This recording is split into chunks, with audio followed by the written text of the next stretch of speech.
Donc on est une entreprise spécialisée en éco-construction et notre métier, c'est le métier de charpentier. Donc vraiment de réaliser les structures de maisons en ossature bois, en poteau-poutre, extension et bien sûr aussi la rénovation lourde sur des bâtiments, châteaux, etc. Donc on est une entreprise qui est créée depuis plus de 6 ans maintenant parce qu'on attaque notre 7e année. On a démarré avec 2 personnes et aujourd'hui on est une équipe de 8. Et notre particularité, c'est la construction en botte de paille. Donc on réalise entre 4 et 6 maisons à l'année en botte de paille, qui est vraiment comme on se trouve ici dans une maison en paille, avec une structure poteau-poutre, donc charpente traditionnelle, taillée par nos soins en entreprise.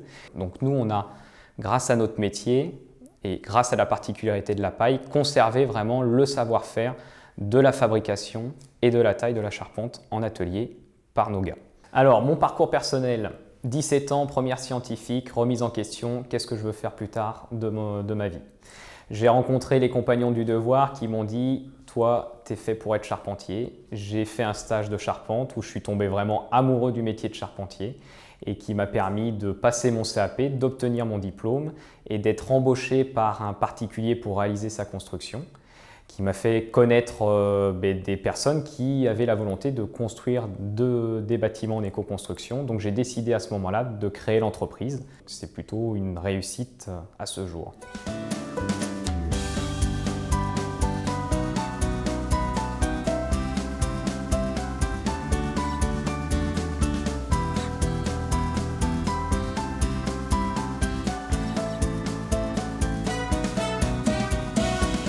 On a, depuis le début finalement de l'activité, souhaité transmettre et former des apprentis pour aujourd'hui avoir entre 1 et 2 apprentis par an, donc depuis 6 ans.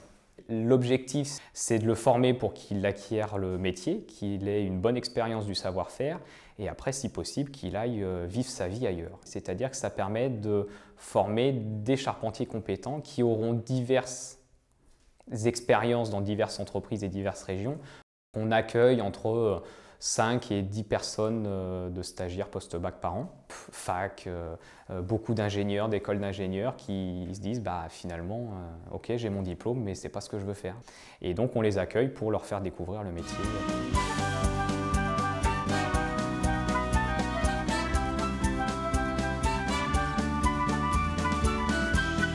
La construction coûte de plus en plus cher, donc les gens n'ont plus toujours les moyens de faire tous les travaux. Donc la solution, c'est qu'ils fassent une partie des travaux en autoconstruction, mais qu'on soit là pour les épauler, pour les accompagner sur la mise en œuvre des matériaux. Donc on fait des sessions de formation pour vraiment les accompagner, qu'ils acquièrent entre guillemets le savoir-faire, et puis après ils réalisent la suite tout seuls. On est là pour contrôler, répondre à leurs questions, donc ça c'est aussi un secteur qui est en train de se développer. On a également Clément qui est charpentier, qu'on a eu donc en stagiaire et qui aujourd'hui a intégré l'entreprise depuis 4 années. Et au mois d'octobre 2013, il a eu un problème au dos avec une hernie discale. Pour un charpentier, une hernie discale, c'est difficile. Et donc on a décidé avec Clément de rentrer dans un profil, je dirais, de second pour vraiment m'épauler sur le bureau d'études, chiffrage, métrage. Donc on a depuis la fin de l'année 2013, du coup, enclencher des formations pour vraiment l'accompagner sur ce poste-là. On a aussi également eu un apprenti donc en travailleur handicapé. Son éducateur nous a dit « Ah oui Eddy, j'ai entendu parler de ton entreprise, j'ai un jeune là qui a envie de découvrir le métier manuel, est-ce que tu es prêt à le prendre ?» J'ai dit « Allez, ok ». On a vu que c'était un gamin volontaire, qui avait envie. Sa grosse difficulté, c'était principalement les mathématiques. Alors c'est vrai qu'en métier de charpentier, c'est quand même, on peut se dire, c'est pas compatible. Il a été en apprenti 3 ans avec nous. Donc là, son contrat s'est terminé, mais il a eu son CAP au mois de juin 2013. Et là, il est parti dans d'autres entreprises, d'autres univers.